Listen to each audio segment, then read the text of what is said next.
இதயம் புரட்சி தலைவி அம்மாவுடைய 78வது பிறந்தநாள் விழா நிகழ்ச்சி தலைமை கழகத்திலே எழுச்சியோடு மூத்த தலைமை கழக நிர்வாகிகள் மற்றும் தலைமை கழக நிர்வாகிகள், மாவட்ட கழக செயலாளர்கள்,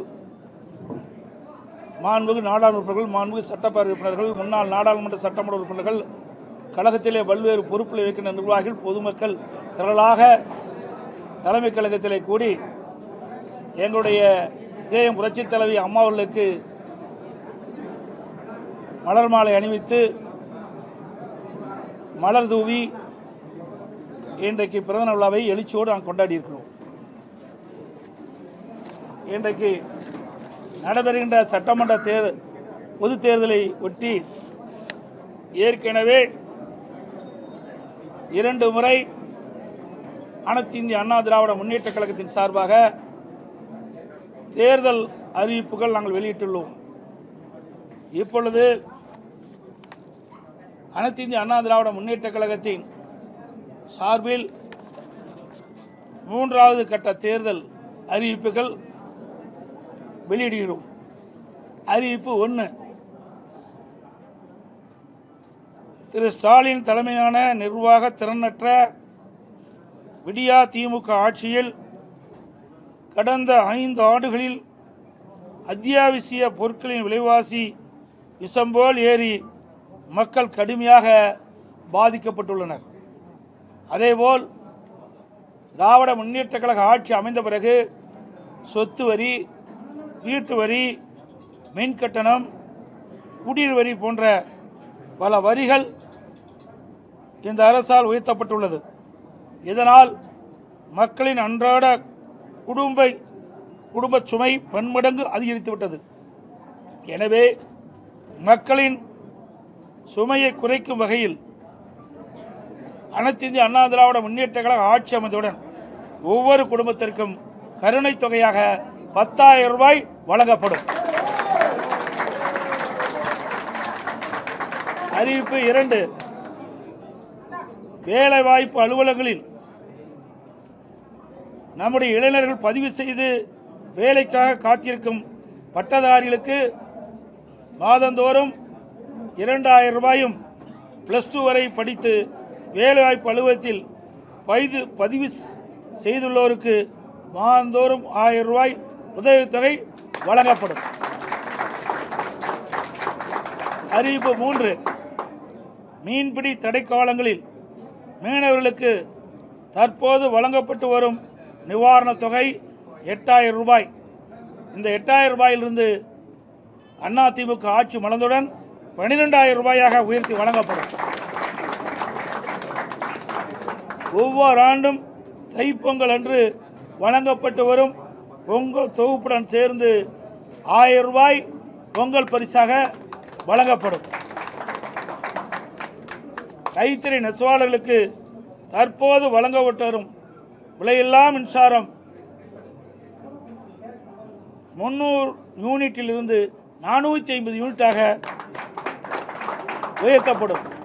விசைத்தறி நெசவாளருக்கு தற்போது வழங்கப்பட்டு வரும் 1000 யூனிட்டிலிருந்து 1400 யூனிட்டாக விலையில்லாமல் அவர்களுக்கு உயர்த்தி வழங்கப்படும்.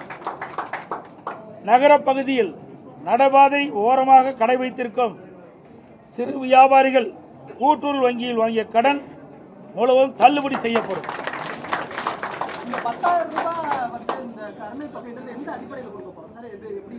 சொல்லதே கருணை தானே, எந்த அடிப்படையில்? கருணை அடிப்படையில் தான் கொடுக்குறோம். அதுதான் அந்த வாக்கியமே. ஆமாம், அனைத்து குடும்பத்தை தானே போட்டுக்கிறோம். குடும்பத்திற்கு வழங்கப்படும் தான் கொடுத்துருக்குறோம். ஒரு முறை தான் வழங்கப்படும். இது வந்து ஒரு பெரிய கேள்வி எழுப்பும். ஏற்கனவே நிதிச்சுமை அதிகமாக இருக்கு. 10 லட்சம் கோடி ஆல்ரெடி கடன் போட்டு நம்ம விமர்சிச்சிருக்கிறோம். இந்த மாதிரி நீங்க அறிவிச்சிருக்கக்கூடிய திட்டங்கள்லாம் இன்னும் நிதிச்சுமை அதிகரிக்கக்கூடும். அதை எப்படி சமாளிக்க? நான் ஏற்கனவே சொல்லிவிட்டேன்.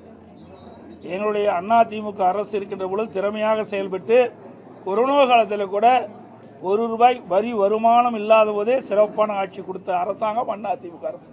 அதனால் வருவாயை பெருக்கி நாங்கள் அறிவிக்கப்பட்ட நலத்திட்ட உதவிகள் முழுமையாக வழங்கப்படும்.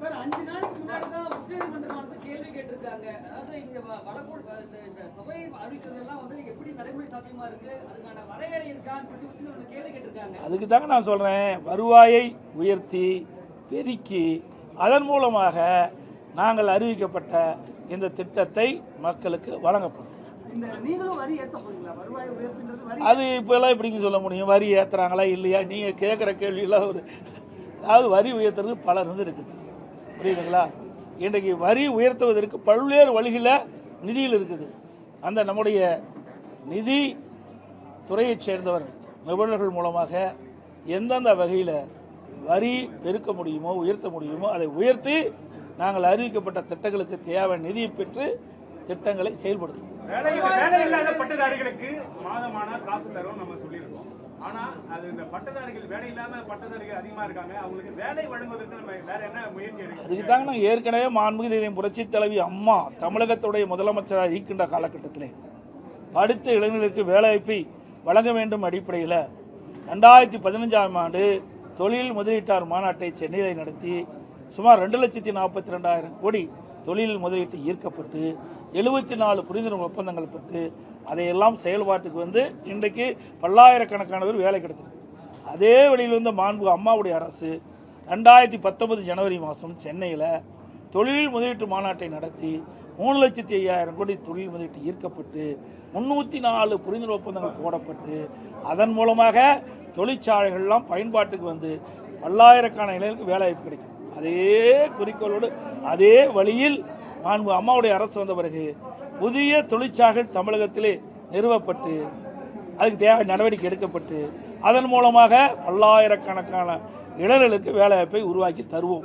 அதுவரை படித்து பட்டம் பெற்ற இளைஞர்கள் அவர்கள் மன உளைச்சல் இருக்கிறாங்க. அதற்காக இந்த தொகையை நாங்கள் முதல் கட்டமாக தமிழ்நாட்டில் வந்து மொத்தம் எத்தனை குடும்பத்துக்கு தர மாதிரி இருக்கும்? இந்த 10,000 ரூபாய் தரது பதிலாக வரியை கம்மி பண்ணுனா சரிப்பட்டு வராதா சார்? அதாவது முதல்ல ரொம்ப உயிருக்கு போராடிட்டு இருக்காங்க, அவளுக்கு என்ன சொல்லுவோம்? அவளுக்கு வந்து அந்த உயிரை காப்பாற்றுவதற்கு இல்லை இது வைப்போம்ல, இல்லை வெண்டிலேட்டர் வைக்கிறோம்ல, இந்த ஆட்சியில் வெண்டிலேட்டர் வைக்கிற அளவுக்கு போயிடும். இன்றைக்கி மக்கள் அப்படிப்பட்ட துன்பத்தை அனுபவிச்சுட்டு இருக்கிறாங்க. ஆகவே முதல் மக்களை காப்பாற்ற வேண்டும். விலைவாசி அதிகரித்து விட்டது, அதிலிருந்து மக்களை காப்பாற்றும் அந்த அடிப்படையில் தான் இதை நாங்கள் அறிவிச்சிருக்கோம்.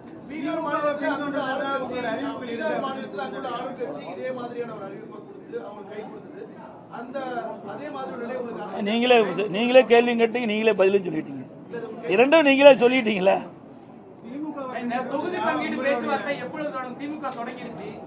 அவர்கள் வந்து நிறைய கட்சியை நம்பித்தான் அவர்கள் வந்து தேர்தலே போட்டிடுறாங்க. அதனால் அவர்கள் முன்கூட்டியே தொடங்கியிருக்காங்க. நாங்கள்லாம் பொறுமையாக தேர்தல் கூட்டணி குறித்து பேச்சுவார்த்தை ஏற்கனவே எங்களை என்னென்ன நிறைவேற்றி விட்டது, பேச்சுவார்த்தை நடத்திட்டோம். ஆனால் எந்தெந்த கட்சிக்கு எவ்வளோ தொகுதின்னு நிர்ணயிக்கல, விரைவாக நாங்கள் பேச்சுவார்த்தையை தொடங்குவோம்.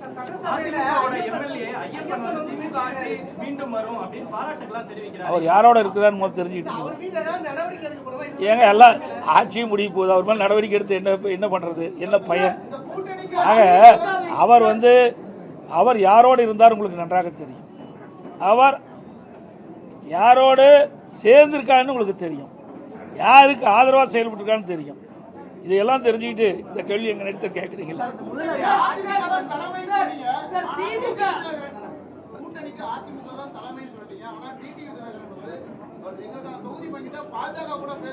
அதாவது நல்லா புரிஞ்சுக்கணும், அதிமுக தேசிய ஜனநாயக கூட்டணி, தேசிய ஜனநாயக கூட்டணி ஏற்கனவே அமைக்கப்பட்டது. இப்போ அதிமுக அதில் போய் சேர்ந்துருக்குது. ஏற்கனவே தேசிய ஜனநாயக கூட்டணி இடம்பெற்றிருக்கிற கட்சிகள்லாம் அவர்கள் அதன் மூலமாக நாங்கள் சீட்டுகளை பெறுவோம்னு சொல்லியிருக்கிறாங்க. அந்த அடிப்படை தான், புரியுதுங்களா? வேற ஒன்றும் கிடையாது.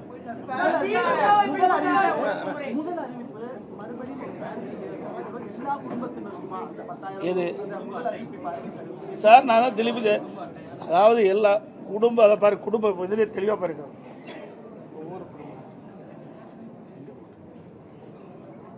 ஒவ்வொரு குடும்பத்திற்கும் கருணை தொகை 10,000 நாங்கள் அது உங்களுக்கு ஜெராக்ஸ் கொடுப்போம். அதெல்லாம் எங்களுடைய ஆட்சி மன்றங்களுக்கு கூடி அதற்கு தகுந்த முடிவு எடுக்கும் சார். அதுதான் சொன்னேன், ஆட்சி மன்ற குழு அதை கூடி அதற்குண்டான முடிவு எடுத்து அறிவிக்கப்படும்.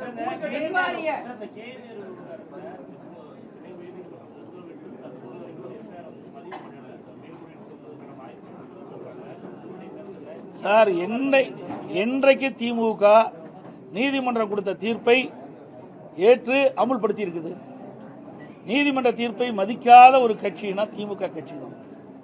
இன்றைக்கு திரு நேரு அவர்கள் மீது இடி ஆதாரத்தோடு குற்றச்சாட்டுகளை அங்கே இருக்கின்ற மாநிலத்தில் இருக்கின்ற தலைமை காவல் துறை அதிகாரிக்கு அனுப்பிட்டுருக்காங்க. 3 முறை அவள் அறிக்கை அனுப்பப்பட்டதாக தகவல் செய்திகள்.